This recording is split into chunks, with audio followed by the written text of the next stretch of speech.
Okay, I think we can start recording then. Hello, everybody. I'm Shania from Expanding Economics, and I'm glad to welcome you to Decolonizing Economics, an event in collaboration with Rethinking Economics India Network.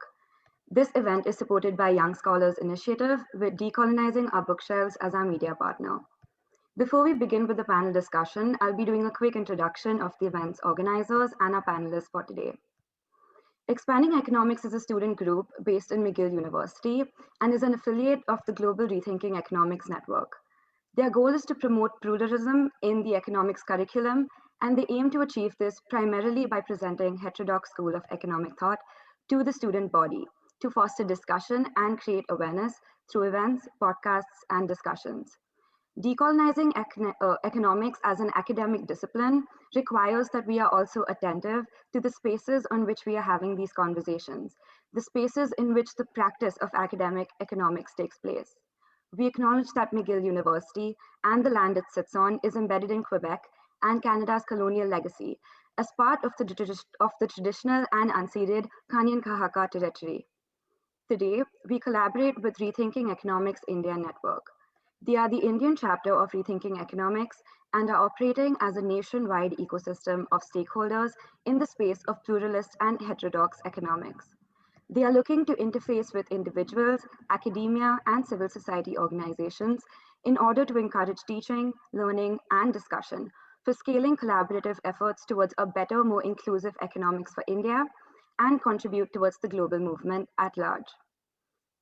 Through this event, we aim to develop a foundational understanding of the decolonization of economics from an academic perspective, viewing it through the lens of pluralism, history, and political economy.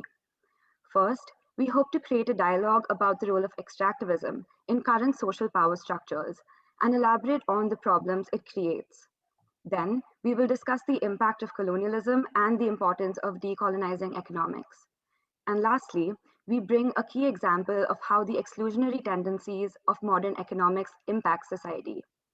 In short, our goal for today is to bring to light the ways in which economic development and mainstream economics in which colonialism has played a formative role in present mainstream economics and economic development, so that we can actively decolonize our mindsets and our education. We intend for this event to be the first step towards a long-term participation in the discourse of decolonizing economics in the curriculum and highlighting the role of pluralism in facilitating the change. Today, we have three panelists joining us to create this discussion. Introducing you to Priyamvada Gopal, a professor at the University of Cambridge. Her main teaching and research interests are in colonial and postcolonial literature and theory, gender and feminism, Marxism, and critical race studies. Next, we have Cristina Alves, a Joan Robinson Research Fellow in Heterodox Economics at the University of Cambridge and co-founder of Diversifying and Decolonizing Economics. And finally, we have Carol Ann Hilton, CEO and founder of the Indigenomics Institute and director of McGill University's Institute of the Study of Canada. I now introduce you to Devanshu from RE India, who will be moderating the panel.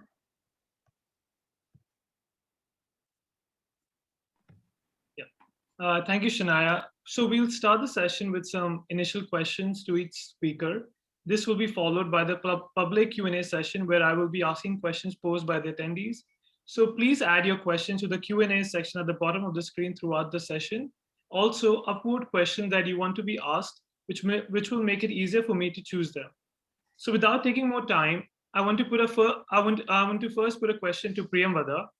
Drawing from your expertise in critical theory and colonial and post-colonial studies, could you throw light on how imperialism and monoculturalism plays out in the curriculum, particularly in the Global South?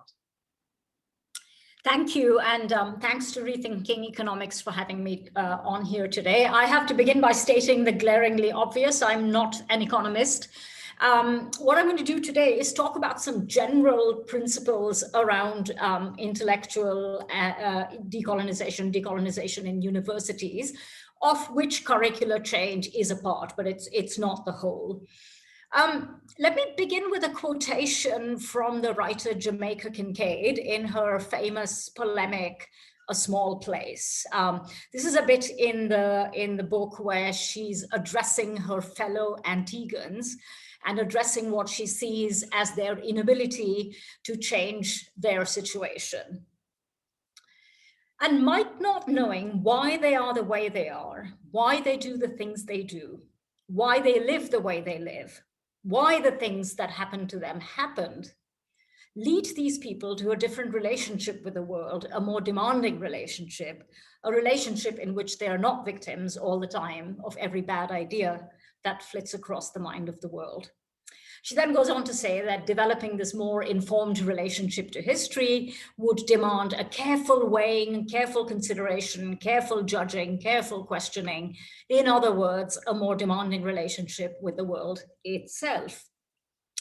I think actually Kincaid provides here a very good understanding of what decolonization might mean, really across the board, but also specifically in intellectual contexts.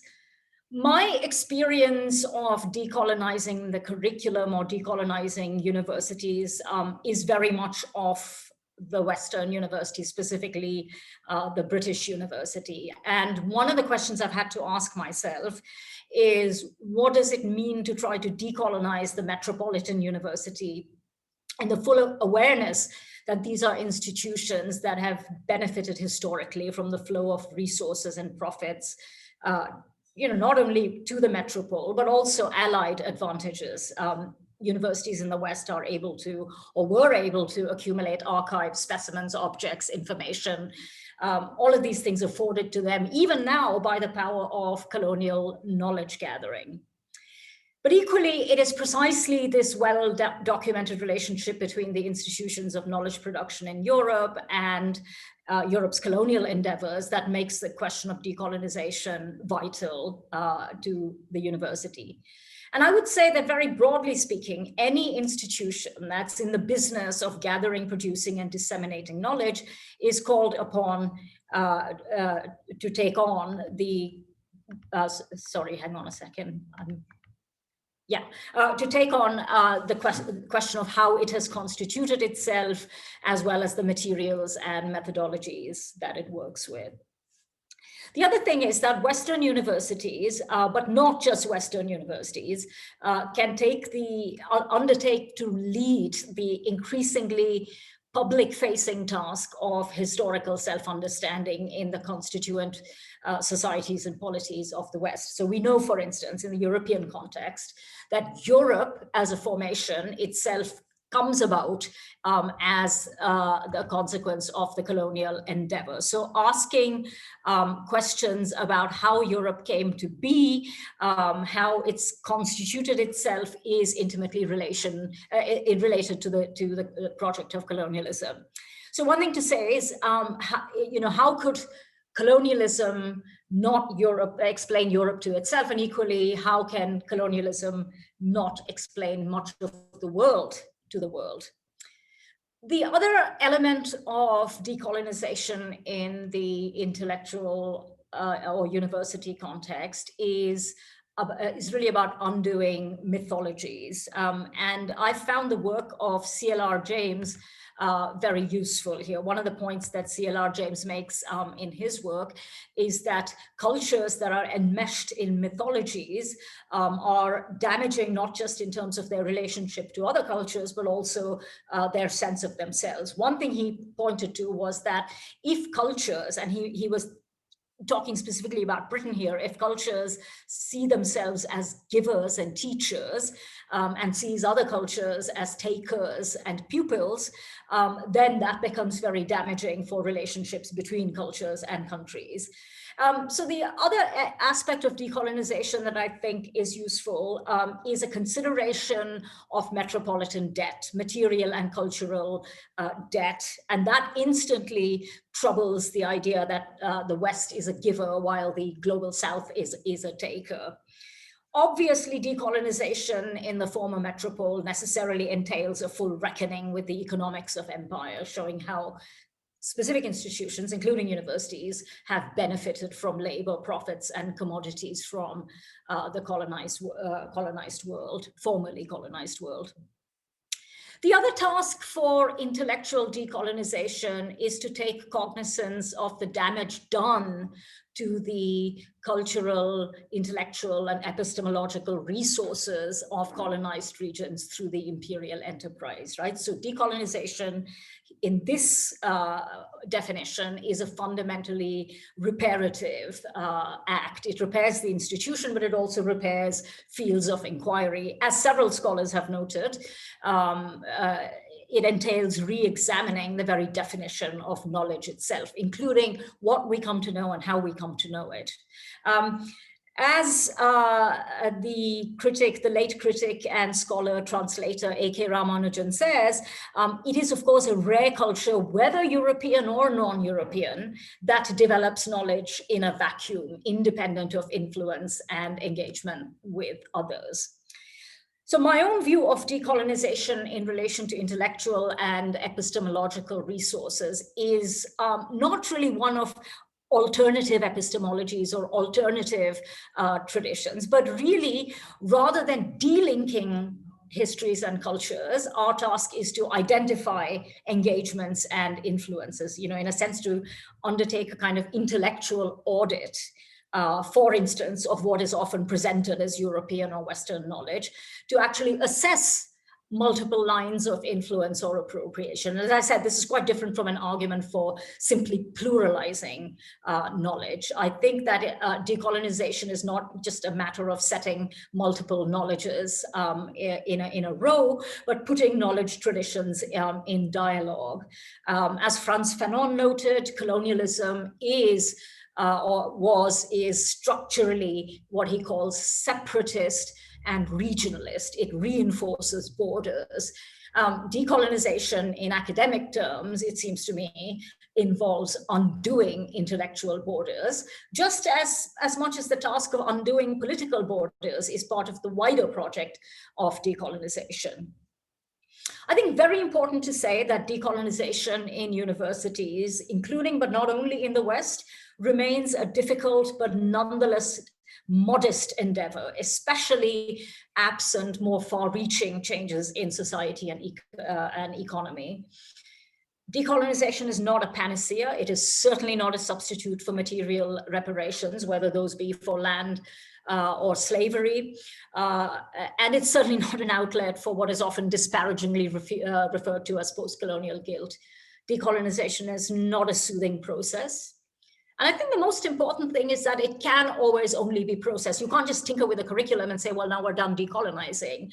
It has to be an ongoing interrogation. It's not a final state. I think it is salutary to bear in mind the sheer global heft of a concept like decolonization. And here we need to bear in mind that its meanings shift with historical context, and there is no one-size-fits-all formula. There is no laundry list of action points for universities or departments to take. I'm often asked to workshop decolonization, and I begin by saying, actually, I can't tell you what to do. That posing the right questions for each context is itself part of the work of intellectual decolonization. Now, we know that the university can't be decolonized independently of society and economy, but at the same time, I think it can be a site where certain questions are frontally addressed towards wider change, not least in habits of mind. I think there's a temptation to say, well, you can't really decolonize universities, let's just leave it. But I think if we take the production of knowledge seriously as a vital contributor to systemic transformation, then it seems equally perverse to leave the university or leave what we teach or what we study out of efforts to decolonize. I'm put in mind here of Tuck and Yang's very important essay, since this event is hosted from McGill. Many of you will know it, Decolonization is Not a Metaphor, which I think is a vital corrective to versions of decolonization that content themselves with discursive and cultural moves. The essay reminds an academy too easily disposed to rely on culture that colonization was lethally material in aim. It dispossessed, extracted, enslaved, and accumulated at the barrel of a gun, and that its afterlife, including its continuation by other means, remains consequential in material terms. So clearly decolonization is meaningless without an extensive enactment of material reparations to peoples, communities, and countries that are still struggling with the consequences of very material losses.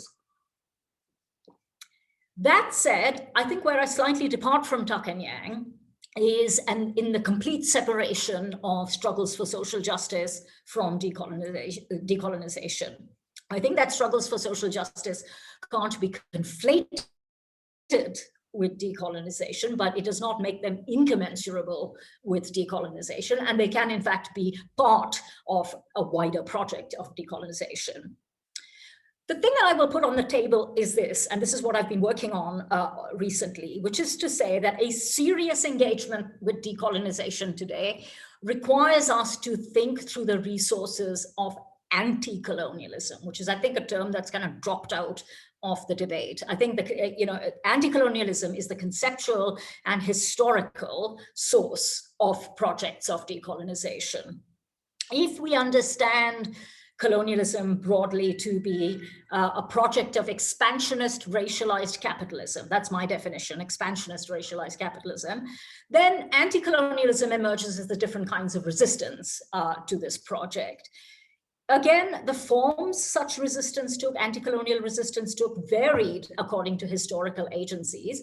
And very important to say that they cannot be contained under the rubric of movements for national independence or sovereignty, right? Nationalism may have drawn on the energies of anti-colonialism, but they were never exactly the same thing. They were never restricted to nationalism. Even a cursory glance at the kinds of issues that preoccupied anti-colonial movements gives us a sense of their resonances for the present. Very few of them were directly about independence or sovereignty. Anti-colonial struggles ranged from land claims or claims about land use to militancy around working conditions, labor rights, trading terms, market regulations, agricultural policies, anti-racism, educational practices, disarmament, women's rights, ecological protections, resource management. These are all parts of anti-colonial movements. So I think that the strict separation of social justice movements and anti-colonialism or decolonization doesn't quite work. Decolonization is not a metaphor for social justice, but social justice is integral to decolonization. I think this is of particular importance when we reflect not only on the persistence of the colonial presence in settler colonies, which is very important, but also when we start to think about the recolonization of post-colonial nations by, I will use the word native tyrannies, both old and new. So I do think that there is a way in which we have to tie up questions of restitution, recompense, redistribution to decolonization. And you can see some of that happening with CARICOM, the Caribbean Reparations Commission, which does recognize that redistribution and reparation are tied up to a decolonizing education, as well as also a clear acknowledgement that there was a genocidal cleansing of indigenous peoples, and there's a call for survivors' material conditions, including landlessness, to be addressed. How much time do I have left? Another like 3-4 minutes. Yeah, sure. So I guess what I'm saying is decolonization is meaningless without a set of principles, anti-colonialism, that allows it to emerge as a practice that is sensitive to the present and to context, while yet steeped in historical awareness. Where it might make the land question central in Canada, the United States, Australia, Israel, Palestine, in other places, for instance, it might foreground questions of resource extraction, past and ongoing, in swathes of Africa and Asia and Latin America, or in other places such as Bangladesh, Vietnam, and Haiti, the exploitation of sweated labor. My final point will be about the university. Where does so modest an entity as the university enter this daunting picture? Really, can we do much more than tinker with curriculum? We can diversify, pluralize our curriculum, maybe broaden our hiring practices. Because caught up in the structures of late capitalism, increasingly dependent on public as well as private universities on corporate funding and private philanthropy, how on earth can the university be involved in something like decolonization? The university can't be insulated from the workings of capitalism. University corporate alliances have become standard practice across the world, and the sector is vulnerable to privatization. But I think without averting our eyes from these realities, we could note, along with Chandra Talpare Mohanty, that at least in the present, at least for now, universities are still those contradictory spaces where knowledges are colonized, yes, but also contested. Across the globe, I think many universities do function as one of the few remaining spaces, as she says, in a rapidly privatized world that offers some semblance of a public area for dialogue, engagement, and envisioning democracy and justice. In Britain and beyond, universities have been sites for youth organizing, not just on issues to do with democratization and access to higher education, but also racial and climate justice and moving against militarism. I do think it's worth saying that a fully decolonized university must be a public university without fees. In my example, two recent domestic successes at where I come from include protracted student campaigns in Britain to end the outsourcing of cleaner contracts at the University of London, and very successfully ensuring divestment from fossil fuels at the University of Cambridge. So I think that this suggests that such work is important to the work of decolonization, and that there is something still to be said for universities as sites where intellectual and transformative work can intersect. I have some questions for us to think about, but if I have time, I will share those with you in Q&A. Thank you. Thank you, Priyamvada. So to expand on the discussion, I would like to ask Carolina two questions. Could you give us an overview of what colonization of economics ensues and why it is a problem? Could you provide insights on the role heterodox and pluralist economic schools of thought could play in decolonizing economics? I think to share,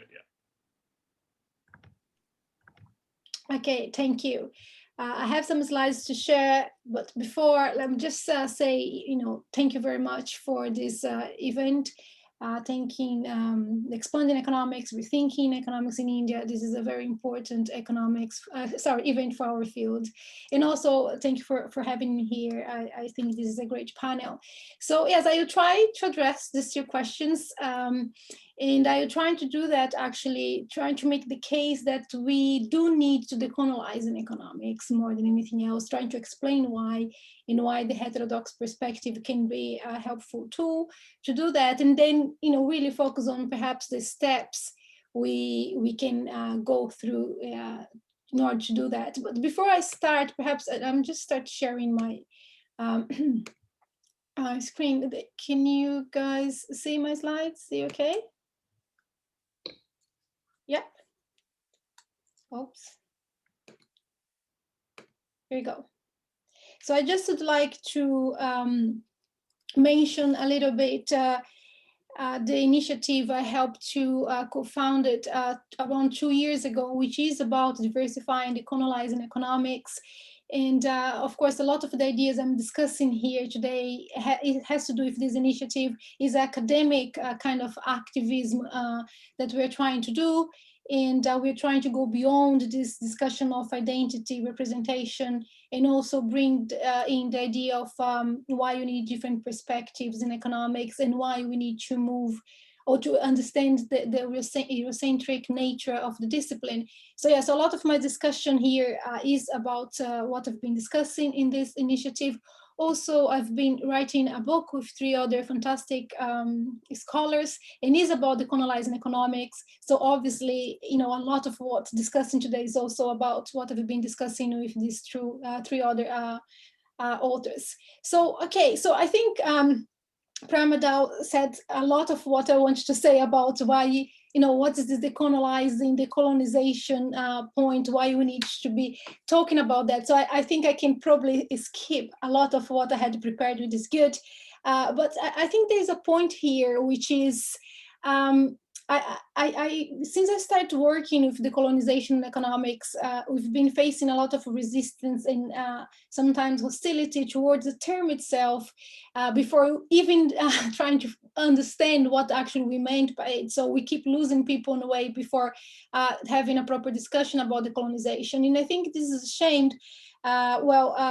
We had just 20 minutes before me with Priyamvada made very clear why we need to discuss decolonization. But I think, to look at our modern society today and not understand that the foundational blocks of that society was actually based on colonization, slavery, relation of domination is really something we need to highlight and be discussing all the time. So that's why talking about decolonization is important, and decolonizing as well. And in economics, this, I know is the field I'm in, so obviously it's easy for me to say that's very important. But what I see in our field is we have been silent about this issue of decolonization for a very long time. We can see that there are other fields, international relations, history, English, philosophy. They've been talking about decolonizing the curriculum and the question more broad about decolonizing university for a while. And economics has been very, I wish I could say shy, but I don't think shy. It's just decided not really jumping into that debate. And it's a shame because the debate is basically about really looking at period of the beginning of the modernity, the Enlightenment period, and trying to understand that, once we are seeing all this idea of progress, this kind of world economy coming up, developing this exchange among societies, and the West coming to rule, that actually comes together some challenge towards that knowledge production. The knowledge production that we're seeing at the time has a very specific dynamics. And what I see when I start looking to that discussion of decolonization is disciplines such as history, philosophy, trying to kind of accepting that the thinking, the way we think about the world actually has been informed by assumptions regarding this colonial rule that we see in Asia, in Africa, in the Middle East. So I think I have I should have changed the slides here. So to be very in simple terms, what we see in 18th century and in the age of the Enlightenment, that's supposed to be all the idea of progress and you should be proud of. Well, that actually happens together these, assumptions about racial and civilizational actually hierarchy. And we need to discuss that, but economics hasn't really get into that discussion. But the point is why economics as a social science would be actually exempt from that knowledge dynamics, the production of knowledge in that context. We look at our discipline, and I also have here another slides where we have this kind of rich schools of economics, right? Have the classical political economy, the Marxist school, the feminist school, evolutionary, econophysics, all these different schools. But one thing we can actually also spot in that schools, there are exceptions obviously, is the idea that this discussion of the historiography of capitalism and the issues of class, colonialism, imperialism has been watered down from our discipline. We just don't discuss that anymore. And if you discuss, you're really at the margin of the discipline. And that is problematic for many different reasons. But one of them is, we need to understand that there are many different perspectives to understand history. And very often history is a narrative of power, is a narrative expressing, sometimes the side of those who won. So we need to actually explore this unbalanced narrative that economists are taught, and we keep teaching our students. And we need also to understand that economics, as any other social theory, is kind of embedded, is immersed in this pool of implicit or also explicit debates over methodology, over different narratives, over the issues between agency and actually structure. And the history of this debate is a history that shows that there is no objective truth. There is no one view of reality in a way that economics wants us to have. So, there isn't such a thing like a truth about social reality. And we need, as economists, we need to start dealing with that and not really rely on a framework that's objective, that's neutral, the way we would like to. So these are some of the points I would like to make before really getting to, so if that's where we are, what we can do as economists, how we can make the case to, the case that we need to decolonize in economics. And I'll try also to make the discussion, making the case that if we do want a more inclusive discipline or a discipline that's able to understand, to improve society, we do need to discuss how knowledge is produced in our field, which also overlaps with some points that Priyamvada had said before. And that's why decolonizing economics is really important. So that's where my co-authors and I, we found ourselves trying to make that case that economics has to talk about decolonization, has to follow that kind of trend that other disciplines are actually have been doing for a while. And we came up with 4 points that we think are important to unpack, to be very clear, to make that case strong. So the first is the relationship between economics and economics as a discipline and the development of capitalism. This idea of the naturalization of capitalism needs to be challenged. The second point is how we teach history of economic thought.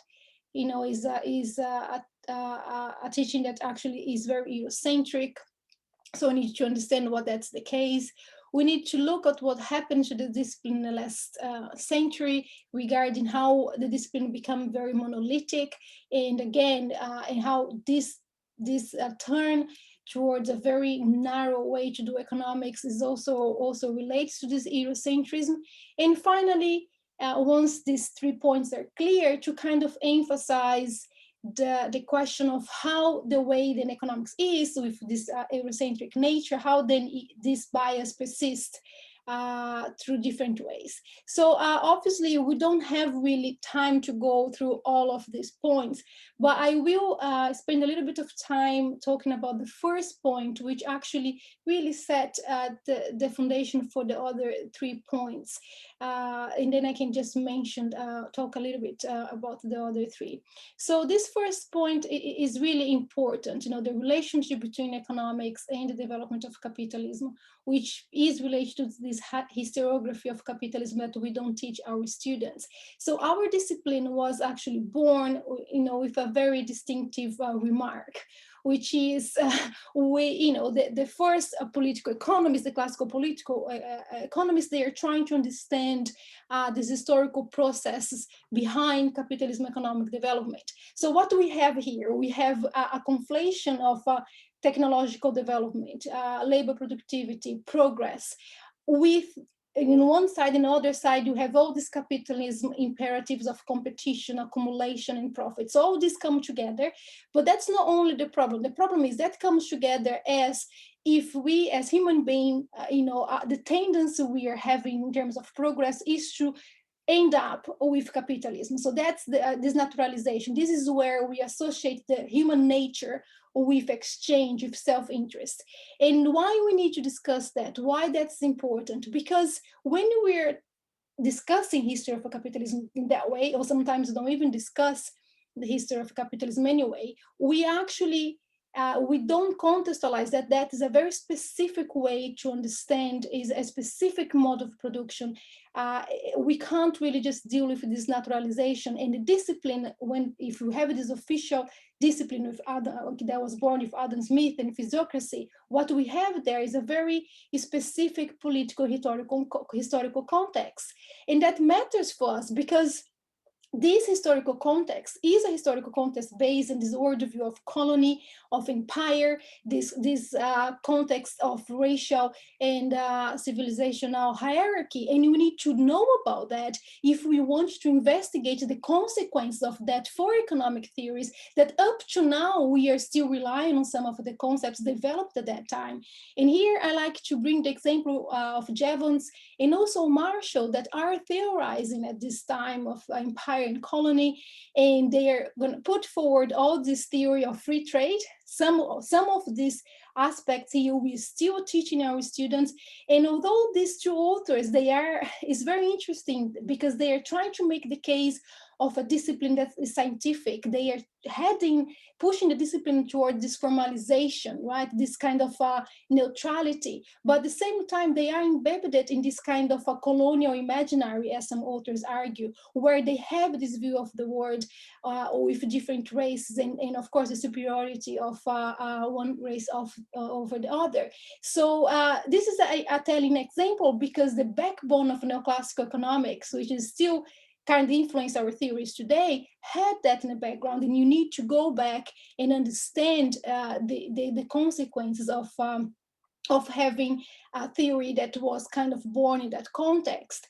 But more important is what we see with Jevons and Marshall, for example, is a kind of tension because they are pushing for this formalization of the discipline, but at the same time, they're very aware of class difference, of race difference. They can see this empire and colony at their time. And what we have after them with this increased formalization is almost if this tension is solved, because the formalization of the discipline means that we're going to have this economics with its own kind of internal logic, with our models of equilibrium point. And then on the other side, we have society with power dynamics, with ethics, with the question of nature, if we're struggling now in terms of pandemic. And this is not the realm of economists, because our models are not dealing with that. So it's almost like if we solve a tension by ignoring these relations of domination, which actually makes the economists blind, for example, to right now trying to understand the question of systemic racism, for example, which became very evident with the events last March in the US. So this point, as I said, I was talking about the first point, really sets the stage for discuss the other three aspects, how history of economic thought is very biased toward European authors and that view of capitalism. And this is reinforced in the last century with the neoclassical synthesis, with the technicization of the economy, the advanced econometrics, the mathematization of mathematics, so the mathematization of our discipline, and how we keep really not discussing some aspects of society which are very important if you want to try to improve society. So these are the cases, the points we're trying to unpack and make very clear that we need to, why economics needs to be decolonized. And here, one of us, Ingrid Kavengraven, actually like to call these erasures. So we have erasures of a discussion of capitalism in our profession. We have the erasure of authors that are not European in a history of economic thought. And we have the erasure of power, relations of domination that we don't discuss. So this is, again, something we need to look into to make the case of why you need to decolonize economics. So this, I'm not gonna spend more time here. After going through these 4 points, what we really see very clear is that our discipline has a Eurocentric nature. Our 2 points to make that case is that the economic theories that are developed in Europe are the ones that become the starting point for economists to analyze everything. Is literally one size fits all. And also within the discipline, there is this idea that scholarship that pertains to Western society is the one that's valued. So we kind of exclude local knowledge. We don't consider theories, for example, such as dependency theory, that is very related to scholars from the global South. And it's this Eurocentrism that we think we need to challenge, which is different than challenge the question of diversity. And that cannot be done if you don't also challenge the monolithic aspect of the discipline. We need different approaches. So this is just one point to show this dominance of the US and the European our field now, but I'm not going to go through this. And this is also a point regarding the colonization and diversity that I can come back later. What I want to do, and to kind of end my talk, is then what can be done then? What is the point now? What I'm trying, what's our case here? What do we want to do? Well, for us, decolonizing economics, then again, decolonization has a lot of different meanings, and we're still trying to find the one that makes sense in our field, but also is connected with the knowledge production in academia, but also with society more broadly, as has been pointed out before. So we think decolonizing economics is really about breaking away from this hegemony that we see in the production of knowledge regarding the West. It is about creating space for theories that are not grounded, that are grounded in non-Western thought, and also acknowledge that they can be used for a starting point. In our field, that becomes even more important because economics really like to have this claim of universality, objectivity, neutrality, so we want to move away from that. And yeah, there are steps here. Again, I can go through that during the questions, but it's a little bit, again, that some points that Priyamvada has already mentioned, how, this is a process. We can't just tick boxes like this is the colonization, we go to workshop and done. This is a constant process of investigation of this, this intellectual, Western intellectual hegemony we see in our discipline, the colonial roots of our discipline, trying to understand this monolithic aspect, which means to understand why other alternatives to understand economics has been excluded, very often what we call heterodox economics, why economists don't think they should care about the discussion about imperialism, elitism, racism, sexism, why these are not key points in our field. Other steps involve to challenge the question of rationality, which is, for economists, the rational agent, the rational agent making decisions is key for us. But the question of rationality, what is rationality, is another huge discussion. We are basically just rely on this Western understanding of rationality, and that's universal. Let's do it. So this is also a problem.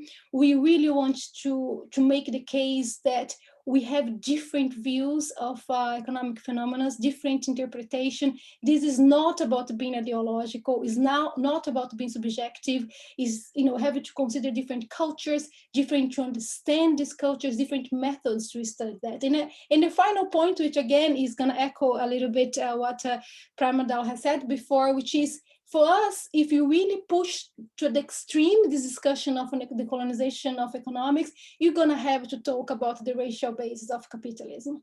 We can't avoid that discussion. We think the discussion of decolonizing economics is a radical discussion, challenge the base of capitalism and what capitalism is. And that's it. I have this observation here. After giving this talk a few times, I realized that some people in the audience get a little bit fussed about some points I made. So before getting the questions, I'm highlighting what decolonized economics is not. It's not just about promoting alternative explanatory framework to the mainstream. It's not really about studying economics at its margins, and it's not just about fighting racism in a discipline. The question of representation is really about how we understand the development of the field, the development of our economic theories.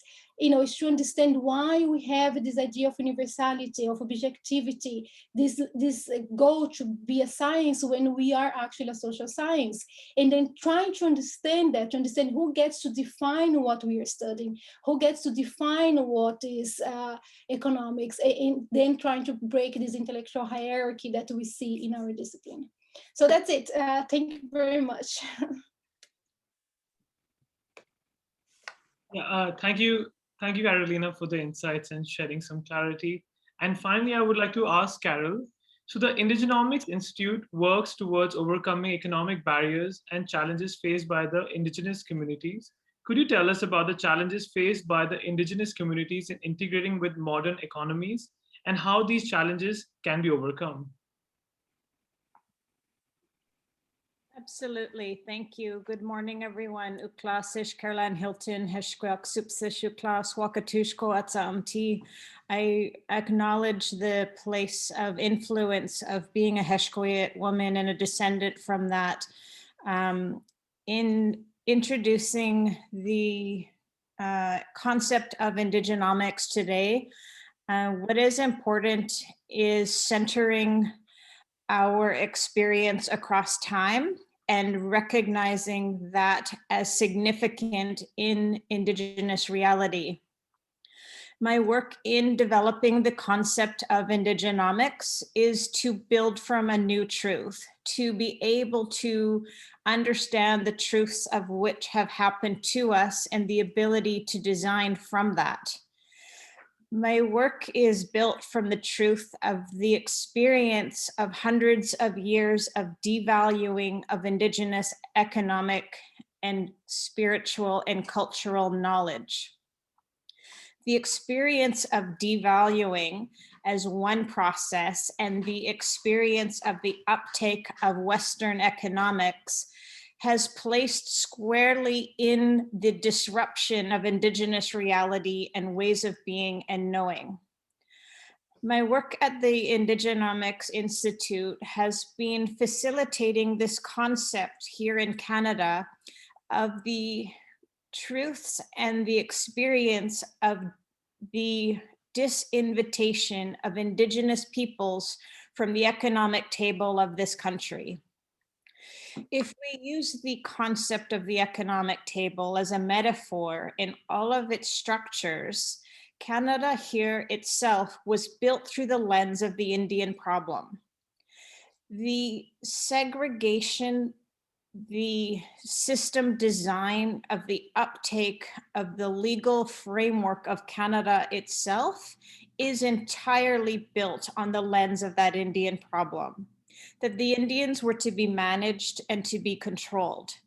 So the separation of land, the concepts and constructs of that within economy itself, what my work in indigenomics is about creating the space of revaluing Indigenous economic knowledge today.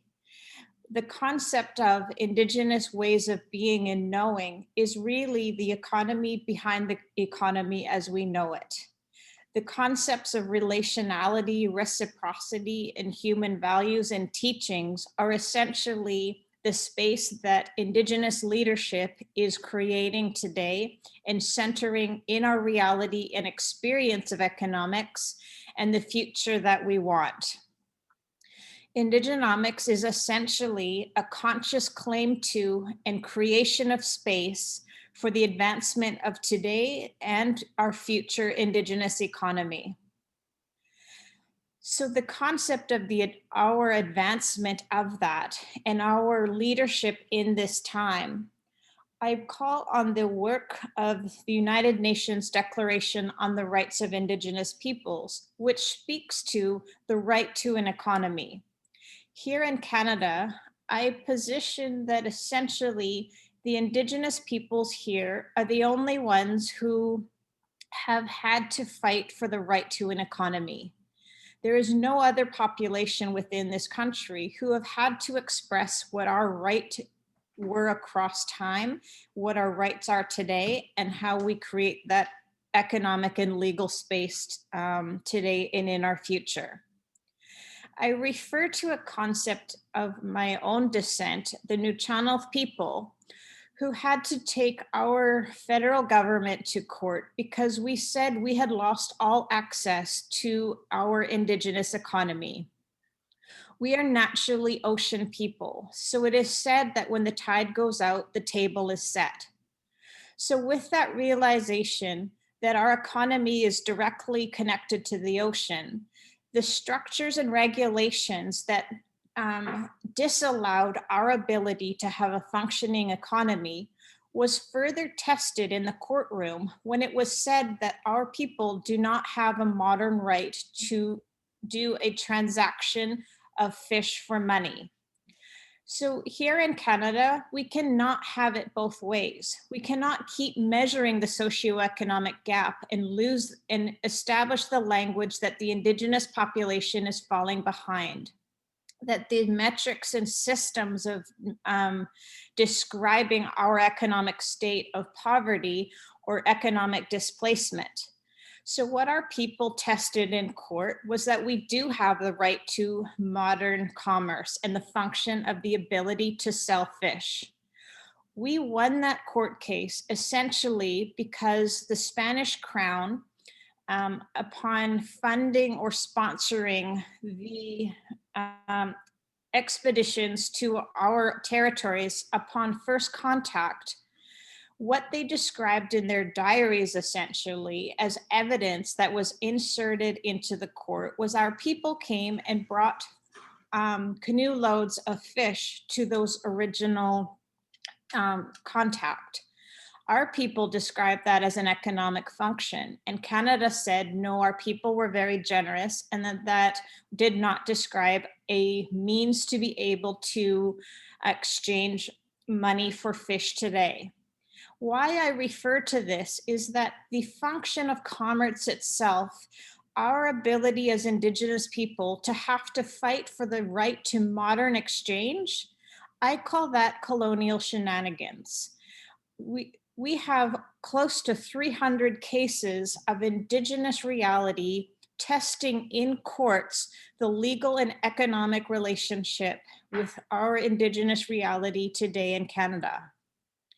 I refer to a concept of another case here in Canada called the Chilcotin or the Williams case, which is often referred to. The interrelationship between the legal, the political, and the economic relationship is fluid. In this particular case, we are told there is only two types of title, the crown and fee simple. What the Williams case did was an Indigenous nation tested that and established a third tier of Indigenous title to land. That in itself carries a momentous expression of modern Indigenous economic structure. The ability to express title, land value, Indigenous rights to an economy are an essential pathway of our modern economic relationship here in Canada. My work at the Indigenomics Institute is to describe this concept of Indian Act economics. So here in Canada, we have the Indian Act, which is a sole expression of economic authority and the economic displacement of the Indigenous population over the entire development of Canada itself. The concept of Indian Act economics as a function or expression of our relationship is actually the designed economic regression of an entire population. If we look at this concept of colonialism as a business model, the displacement of Indigenous peoples from our territories as solely expressed through the Indian Act itself, what we look at today is this consistent measuring of the socioeconomic gap of how the Indigenous population is falling behind. But the truths that we need to be able to build from, this concept of introducing the measures of negative economic impact over time, establishing the concepts of resource extraction and the fiscal equation of this country. I position Indigenomics that essentially the fiscal equation of Canada itself does not make sense. We cannot talk about the socioeconomic gap of Indigenous populations without speaking to the structures of economic regression, as well as that within the designed economic structure of the Indian Act itself. So to be able to understand this idea of Indigenomics bringing into focus this new modern Indigenous space for designing our futures, utilizing money as a tool, and essentially being able to describe our and put structure to our economic strength. My work at the Institute is introducing prime directives of the future of the Indigenous economy. I describe at the fundamental level the role of dignity and understanding that as a human state of being, that having access to water, when we look here in Canada of how many Indigenous nations do not even have clean running water, of what we would never think of what would be described as a first world country, of entire nations living across generations without clean water. To be able to bring into focus resilience, responsibility, impact, and multi-generational design of prime directives of the future of the Indigenous economy, it is in this space that we are able to imagine something other than the experience of colonial economics as we know it and see it and experience it today.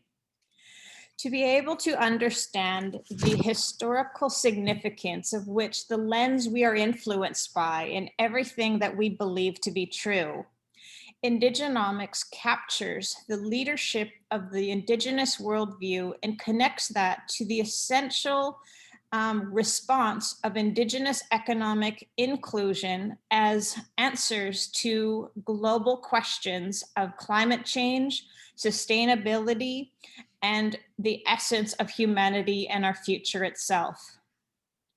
I refer to the leadership of countries like Bolivia in establishing the rights of the Mother Earth and bringing that within the constitution of the country as a largely Indigenous-based population. To understand the place and significance of Indigenous worldview in economic structures, the uptake of that and the ability to look at metrics.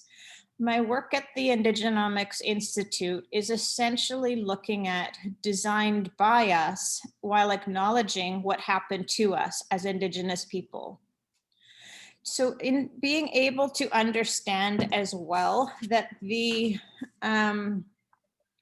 concept of the modern economy, my work here in Canada is essentially positioning Indigenous economic strength in parallel to the long-term success of this country, that our Indigenous economic success must parallel Canada's economic success, and we need to be able to bring those two together. My work at the Institute right now is in developing and designing the concept of an Indigenomics Economic Freedom Index to look at the relationship between the measurement of dependency, the ability to establish own source revenue, and the construct of investability itself. Looking at deconstructing dependency as a colonial outcome is a primary intention of Indigenomics itself. We have so much research here in this country that describes the barriers and challenges of the Indigenous population in terms of the ability to access opportunities or access the capital and to be able to define that success. My work at the Institute is facilitating this concept that the growth and design of the Indigenous economy cannot exist within government programs and services. To be able to facilitate the resources, the tools, the institutions for the success and design of our Indigenous economy is an essential component of designing ourselves into our own future. The ability to deconstruct the experience of the long-term effects of being disinvited to the economic table, the place and position of Indigenous economic empowerment today is establishing the realization of how powerful we are as Indigenous people. The work here at the Institute has described a future of the potential of $100 billion Indigenous economic annual target. And not for the purpose of growth itself, but for the purpose of creating the economic space of the realization of our influence, our position, our legal and economic condition of what and how that expresses itself in 2021. The potential of $100 billion is extremely close in terms of being able to describe multiple pathways to that truth, of whether that's through investment, whether that's through the structures of existing indigenous economic activity, or the investment in design into growth itself. The ability to understand the fiscal equation of this country, the concept of economic freedom, and the reduction of dependency, that is the sweet spot of our ability to look at places of leadership, of inclusion, and to deconstruct the experience of the disinvitation to the economic table of this country. Thank you so much for having me today. I appreciate each of the panelists' input, and I welcome questions and the space of your insight. Thank you. Thank you, Carol. I think those were some important points. To follow up, I would like to ask everyone now, what would decolonizing the curriculum entail at the university level? Maybe Carolina can begin the answer. Sorry, can you please repeat the question again? Yeah. What would decolonizing the curriculum entail at the university level? Well, I mean, I think this question somehow was answered by Priyamvada before. I mean, I think the more I'm trying still to grasp this idea of what happens within university and how we can decolonize university, considering the contradiction that, again, Priyamvada already pointed out, which is the university itself is this institution that was the outcome of colonization anyway. So there's a contradiction how you do that. But I also agree with what has been said regarding the knowledge production and how this knowledge can be a powerful tool. I think one, for me, especially within economics, I think if universities still are strong institutions where we are educating minds, we're educating the next generation. So I think we should have a focus on how we are teaching these young people and how we are exposing them to some of, as I mentioned before, some of these imbalances, some of these power relations and domination relations that we have in society. So how we do that, of course, in different fields. I think every single field has a different way to deal with decolonization. More broadly, that's how I see it. And I think this is totally different than thinking that you have to look at your syllables and just add some global scholar author or some Black scholar there and think you are decolonizing. Again, this point has been made it very well before me. I think is much more than that. This is part of it, but it is really about understanding, especially in the case of economics, and I assume in the social sciences is to understand this institution, university themselves, and the knowledge that we are produced, this liberal knowledge, how it can be very Eurocentric, and it happens at the expenses of other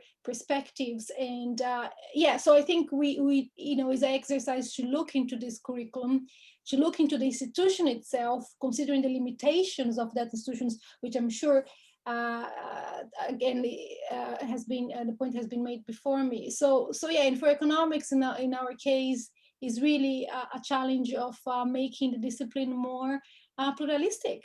We need to discuss other schools of thoughts, but not in terms of a history. We need to approach economic events that we're dealing with, such as the pandemic. How are we going to deal with the pandemic? It can't be just a mainstream framework.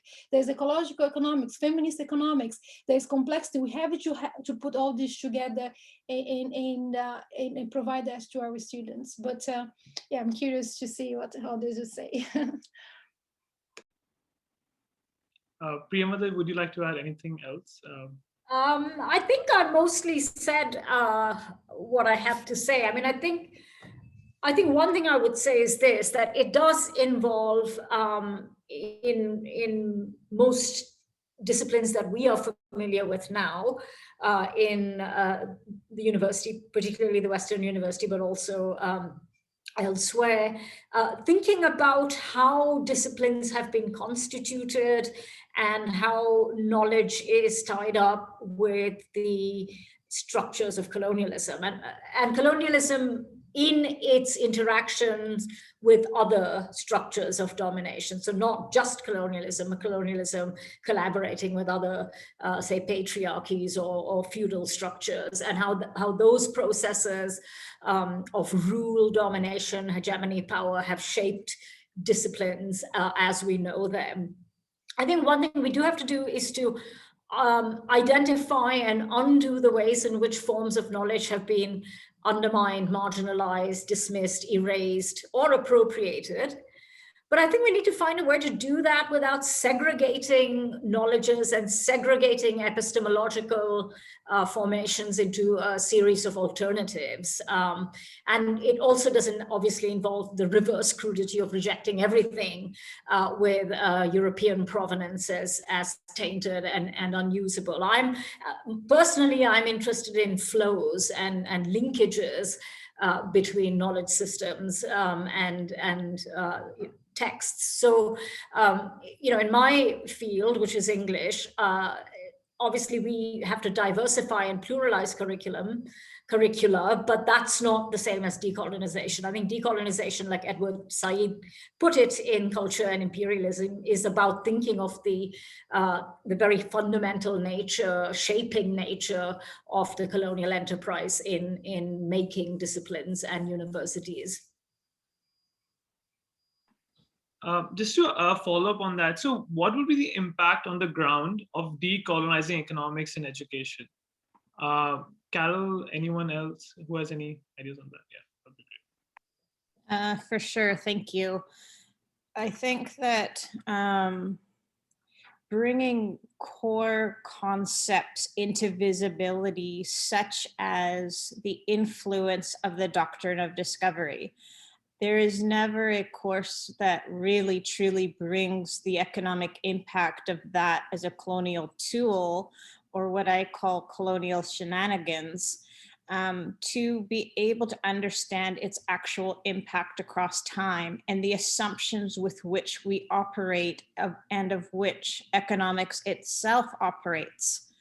I think bringing the concept of Indian Act economics into the classroom, of understanding the assumptions of the measurements that we are looking at, and understanding that those assumptions are embedded within structures that have long-term impact.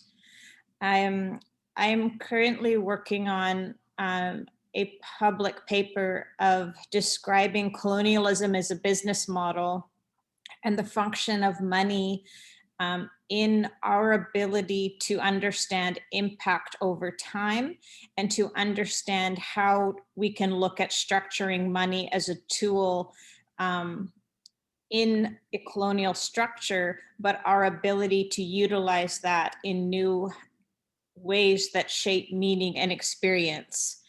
And then that idea of teaching Indian Act economics itself is that addressing the assumptions of economics in terms of land value and impact on other populations.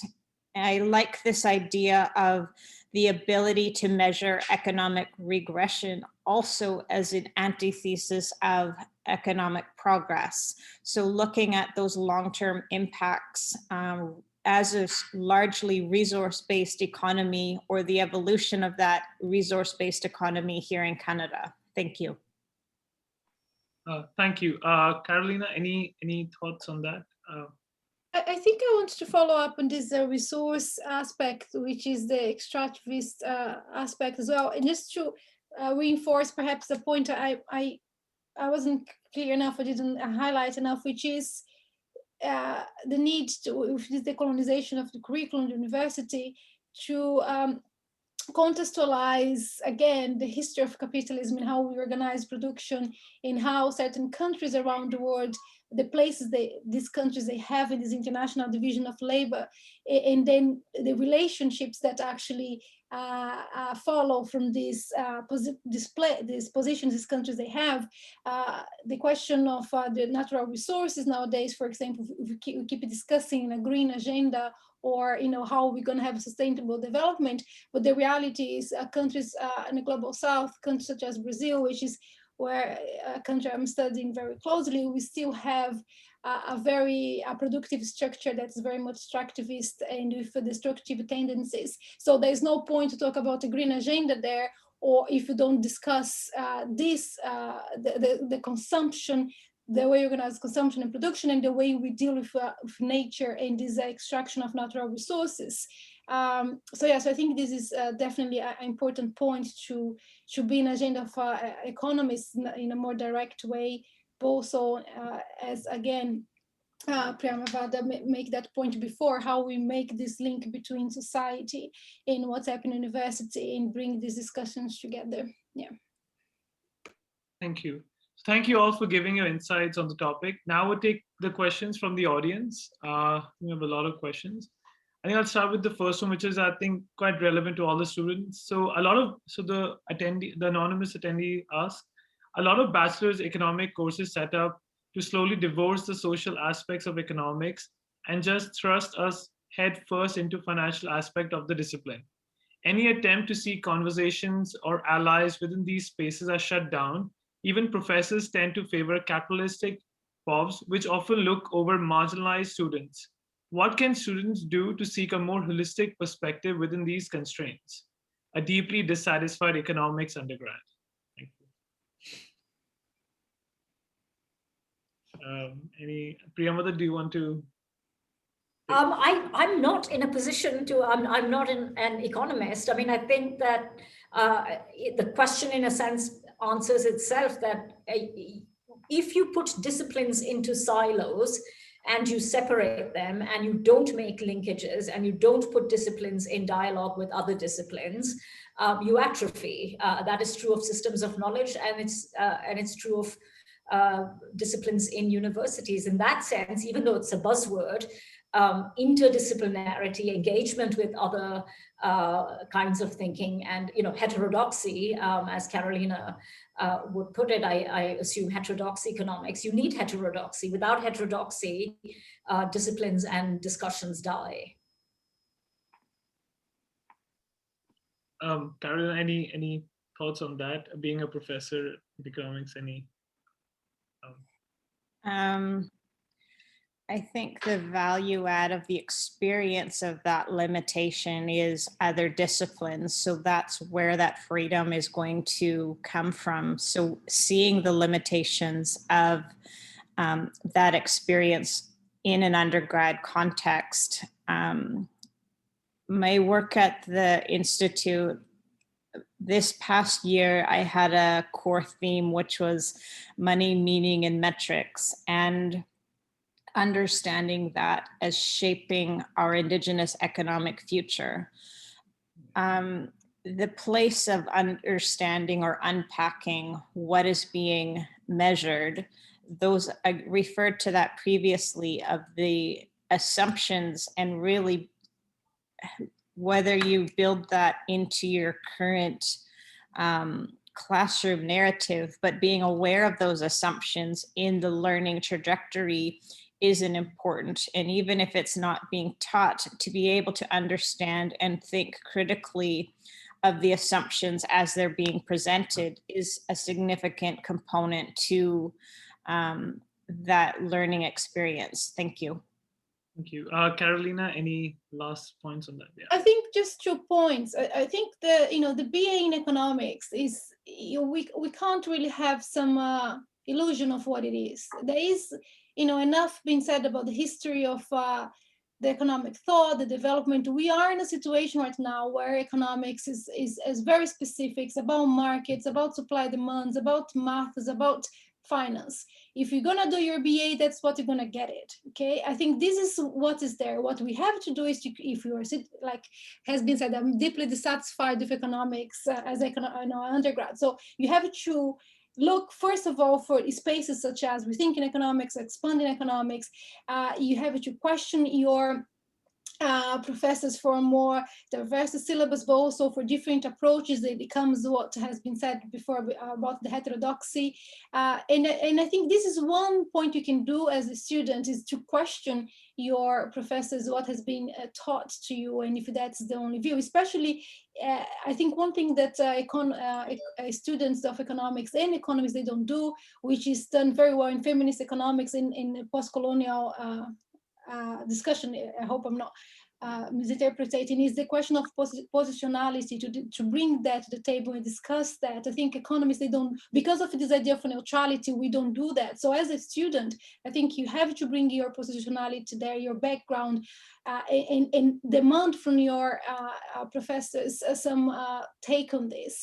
You know, it's not a coincidence that many Black people don't feel interested in economics when we are taught that you're going to get paid, every individual get paid the same because of the marginal productivity of labor. You know, no one is going to accept that. You're going to feel disappointed. So we have to challenge if that's the best way to understand wages in economics. And the other aspect is to support each other. I think this kind of network is key, really, this kind of discussions and so on. Thank you, Carolina. So another question is, can we speak about decolonizing thought separately from material systemic change within the academy itself, and how it engages with the knowledge and its production? The follow-up, changing the perspectives we're exposed to is certainly critical for disciplines as powerful and destructive as economics, but doesn't change the intrinsically colonial capitalism ways the academy relates to knowledge. Can we honestly claim to decolonize knowledge while the debate remains based in the academy as it currently is? I think it's something similar Priyamvada was talking about. But Priyamvada, do you want to? I'm going to assume whoever asked the question missed my talk, because that's what I laid out in great detail. Certainly you can't think about decolonizing universities or thought without thinking about very, very I guess, sweeping and in-depth, wider change socially and economically. But what I resisted in the talk was the idea that until these changes take place, there's no point in thinking about knowledge or habits of mind or decolonizing the mind. I don't think it's an either or. I think decolonizing the university is a part of a wider process. And one of the points I made was that universities are at this point of time not just hegemonic spaces, they are actually spaces where some contestation is still possible, increasingly narrowing, increasingly being corporatized, increasingly being homogenized. But for better or for worse, they are spaces where the heterodox is possible, where dissidence is possible, where contestations are possible, which is why, for instance, in countries like India and Turkey, authoritarian regimes are coming for universities, and it's happening in maybe marginally more subtle ways in places like Britain, where they're legislating day after day about what academics can or cannot do under the guise of free speech. So every time there's an attack on a university or an attack on academics, which is quite frequent, I feel very cheerful, because I think, well, yeah, actually, clearly what we do at some level matters. It's not going to be revolutionary change emanating from the university, but I think that people who work with knowledge and people who work with critical practices are dangers in their own modest way to corporatizing, privatizing authoritarian forces. Carolina, I think we're nodding. Anything else? No, I think, yeah, definitely that was, I agree with everything. Okay, great. So this is the last question for today. So it's by Chandani. Many nations are working on their democracy projects mostly. What is your opinion on the role of decolonization in this project? Can decolonization lead to a new world order beyond the ones regulated by capitalism and imperialism? Anyone wants to take this?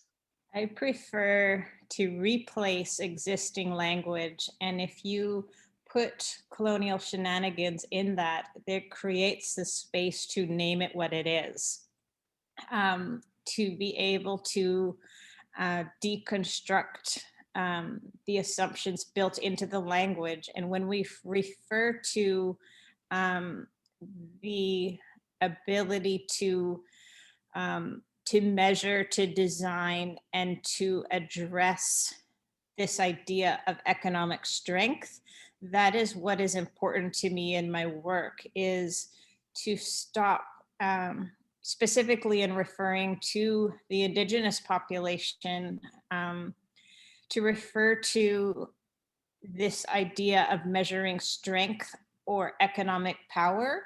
That is a lot of been what my focus has been here at the Institute. Thank you.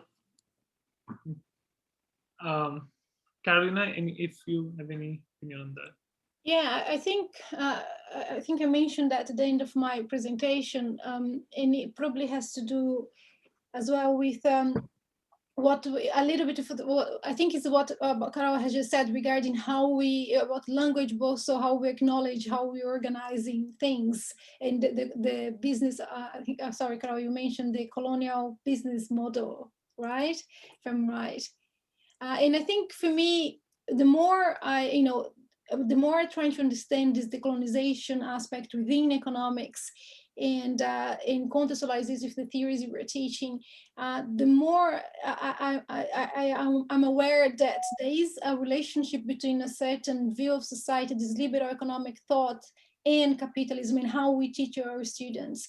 And this come embedded with several ways to homogenize or exclude or neglect relations of domination and power and this question, the racial hierarchy. So I think the more we try to understand that, the more we're going to have to challenge our idea of democracy, but also our understanding of capitalism. The more, in the case of economics, we're going to have to move away from this, rational individual, the methodological individualism, and bring the discussion of classes there, in the question of, again, another buzzword, but the question of intersectionality has to be also considered. So yeah, for me, it's still a process, but I think by the end of the day, discussing decolonization, as I said, is about challenging how we organize in society now under capitalism. And because one of the points that you have to make for students is that when you teach historiography of capitalism, you make very clear that that's one system, is not a natural way of organized society, it's not something that has always been there. It's something that can be challenged, can be changed. And that's what we have to offer to our students. Then the consequence of that is a different story. Thank you. And Priyamvada, I'll leave you to end the session. I'm sorry, in listening to Carol and Carolina, I forgot the question. I'll ask again, no worries. Many nations are working on their democracy projects, mostly. What is your opinion on the role of decolonization in this project? Can decolonization lead to a new world order beyond the ones regulated by capitalism and imperialism? Well, it has to. I mean, if it doesn't lead to a new world order, it is completely pointless. The other thing to say is that there is no democracy without decolonization, and there is no decolonization without democracy. So if you look at the case of India today, the world's largest democracy, so-called, there is a relationship between the narrowing of democracy, the rise of authoritarian ethno-nationalism, and the state's colonial behavior. To put it very, very, very broadly, decolonization isn't just a case of looking at the West. We have to also look at colonial mechanisms, policies, and practices within nominally post-colonial or technically post-colonial states. And the more colonial practices there are, whether those are in relation to specific regions and populations, within the deemed national borders, or whether that is in relation to indigenous peoples. India too, it's not a settler colony in the way that it is obvious to say about Canada or New Zealand, but nonetheless, there are indigenous peoples who are in very, very strikingly similar moves being pushed off their land in order to extract resources and privatize large tracts of land and forest. So yeah, I mean, decolonization is fundamental to democracy, and there isn't any real democracy where I mean, my own view of many post-colonial contexts is that they are in a state of arrested decolonization. They broke from the Western order in a nominal sense, but actually have largely failed to decolonize, and to that extent, they are hamstrung as democracies. Thank you for that. So yeah, that's pretty much it from us. Thank you so much to our panelists for joining us today. It has been an insightful and important session. We wish we were able to see more of such discussions, which hopefully leads to changes in our curriculum and discourse. Thank you all. Thank you. Thank you. And as always, our session is recorded and will be uploaded to our YouTube channel. Please feel free to follow us on Twitter, Instagram, or Facebook to stay updated on our events and newsletters. Please visit our website if you would like to volunteer, start a chapter, or write for us. All of the information is in the chat. Also, check out our partner organization, Expanding Economics, who are doing some great work. Thank you all for joining, and see you soon for our next events. Thank you all. Thank you. Bye. Thank you. Bye.